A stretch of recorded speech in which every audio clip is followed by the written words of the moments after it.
Hello and welcome back to Rooted in the Seasons, where we explore how ancient wisdom meets modern life, with a strong cup of tea and a dose of practical tools for real busy women. I'm Katja Patel, Ayurvedic diet and lifestyle consultant, yoga teacher, teacher mentor, and someone who helps you find calm and clarity through small daily rituals, seasonal rhythms, and timeless wisdom. Today, I want to talk about something I see all the time in my work, and maybe you'll see it in yourself too. It's the difference between being simply exhausted and being truly burned out, and how Ayurveda can guide you back to feeling more balanced step by step. Have you ever felt so tired that even after a good night's sleep, you still wake up drained?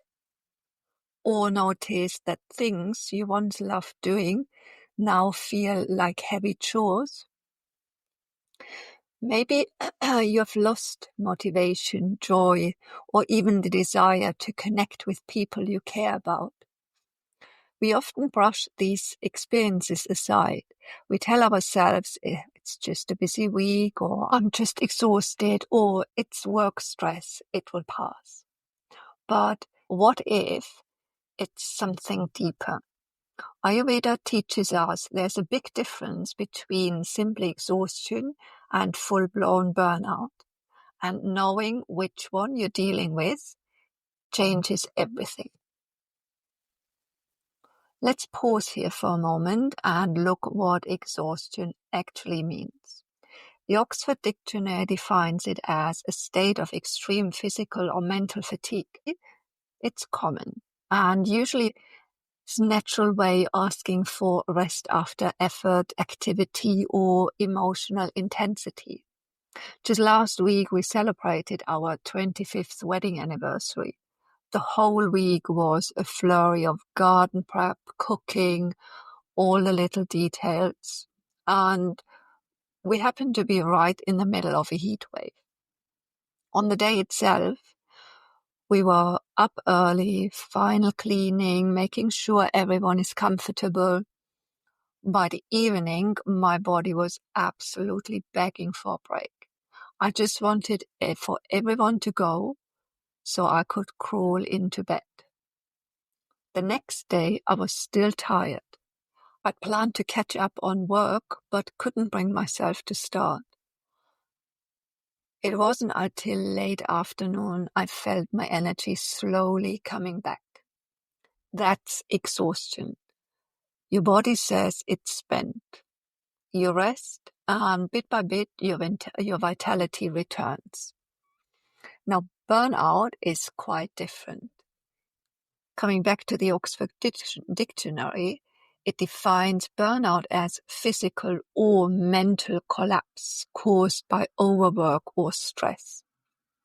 It's what happens when we've been exhausted for too long and ignored all the signals. We kept pushing through when our body or mind is desperately asking for a pause. Here, even after sleeping, you still wake up tired. The simplest tasks feel monumental. The joy and the lightness you used to have seem to be gone. You find yourself snapping at loved ones over the smallest task. And remember, burnout isn't just for high-pressure jobs. Parents, caregivers, partners, anyone who's been pouring from an empty cup for too long can find themselves here. It's not a sign of weakness. It's actually a sign that you've been strong for too long without enough nourishment. So how does Ayurveda understand burnout? In case you haven't heard about Ayurveda, it's the world's oldest holistic health system. And Ayurveda sees burnout as a depletion of Ojas. Ojas is our deep reserve of vitality that keeps you resilient and glowing. Burnout also affects the doshas. These are the three biological energies formed by the five elements in different ways, showing up uniquely in your body and your mind. So let's slow down and look together. What are the doshas? The doshas are Vata dosha. It's made of space and air elements. It governs movement, communication, and your nervous system and brain. When it's out of balance, you might feel fear, anxiety, restlessness. Physically, it often looks like dry skin, dry hair or lips, joint pains, feeling bloated, gas, constipation, and dehydration. This is often where it starts, with Vata. Too many responsibilities, uncertainty, lack of rhythm. We slip into fight and flight mode and get stuck there. Then there's Pitta dosha, formed by fire and water elements, which governs transformation and intensity.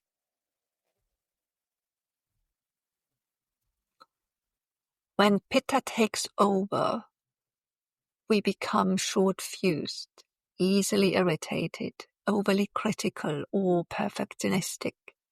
Mentally, there's frustration and impatience, that nagging sense that nothing is ever good enough. Physically, it might look like headaches, skin flare-ups, heartburn, loose stools. Pitta often ignores tiredness completely. Pitta types pushing past hunger, skipping sleep, cutting down social life just to keep up with work, until suddenly they can't anymore. Here's a picture I want you to really take in. Imagine a small spark of fire. That's Pitta. Now picture the wind blowing on it. That's Vata. The more the wind blows, the bigger the fire becomes. Back and forth it goes until everything feels burnt up and burnt out, just like a wildfire.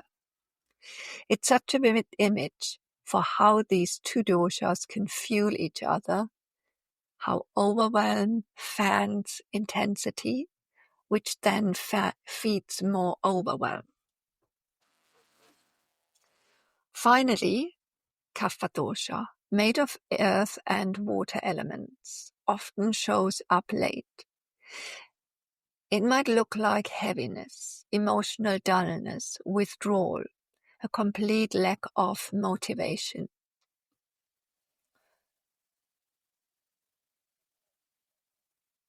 So, what do we usually do to remedy this? We might take a hot bath, pour a glass of wine, sink into a Netflix marathon. And while this might feel soothing at the moment, true healing, the kind that rebuilds ojas, takes longer. Ayurveda teaches us that it takes as long to come out of an imbalance as it took to create it. So, if you've been living like this for months or even years, it's small daily steps that will guide you back deeper than any quick fix ever could. I want to share 7 of these small, powerful ways or steps with you. But please, these aren't meant to be tackled all at once. Pick just 1 or 2 that feels easiest to start with, the practices that resonate most. Or simply begin at the top and work your way down. giving yourselves a full week or more to consistently integrate each new habit before adding another one. That's how real change happens. Slow and steady. The first one is go to bed early. Heading to bed by 10 p.m. syncs your body with the activities of the night. What your body needs to do in order to digest the food and nourish the tissues. Imagine yourself turning down the lights, slipping into bed before that second wind kicks in. Your mind settles, digestion finishes properly, and true rest begins. The second one is sip hot water throughout the day. Hot water keeps digestion kindled without aggravating vata. It opens the channels, hydrates the tissues, and calms the nervous system. Imagine pouring hot water into your favorite mug. Feel the steam on the face. And that simple act signals the body that something soothing is happening.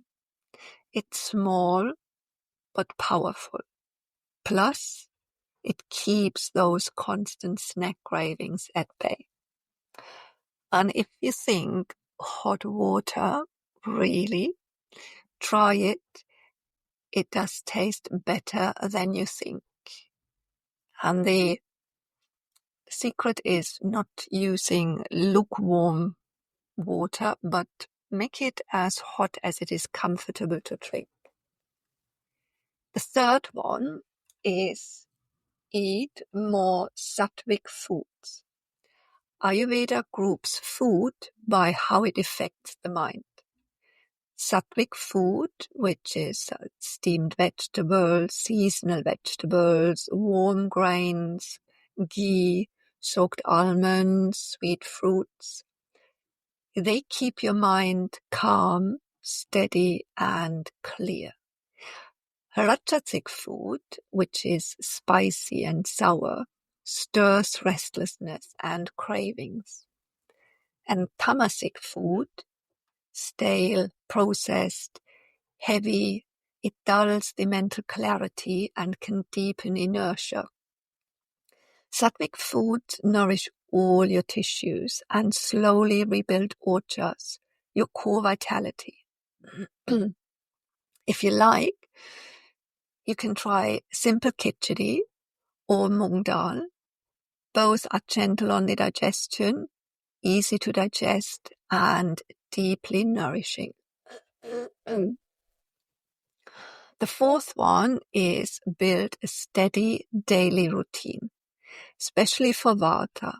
Structure and regularity are medicine. Try walking, eating, working, sleeping at roughly the same times every day. It might not feel like it, but your body actually gets stressed without predictable meal times and rhythms. Fifth one is practice restorative yoga and calming breath. Restorative yoga offers deep rest, guiding awareness inwards and lets you release tension and you don't even know that you were holding.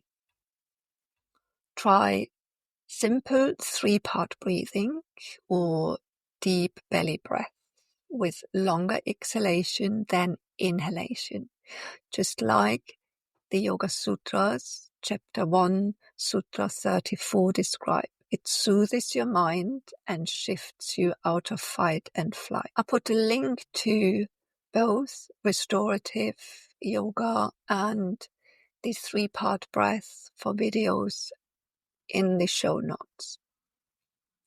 Maybe right now you're wondering, which of these feels easiest to me to try this week? The 6th one is self-massage with warm oil. Daily Abhyanga, the Ayurvedic massage or oil massage, is deeply grounding. It nourishes the nervous system, calms scattered thoughts, and brings comfort.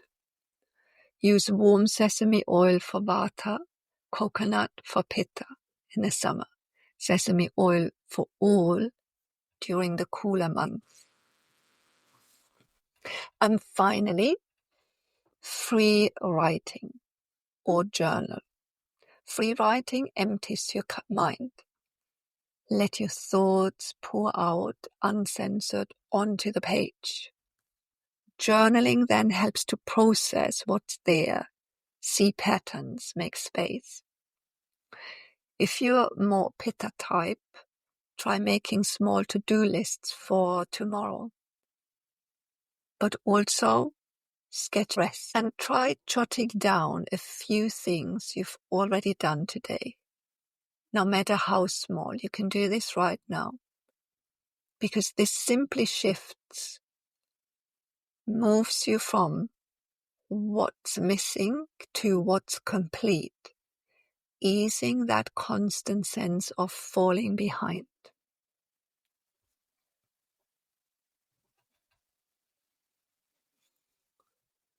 So if you're listening and seeing yourself in these words, take a breath with me.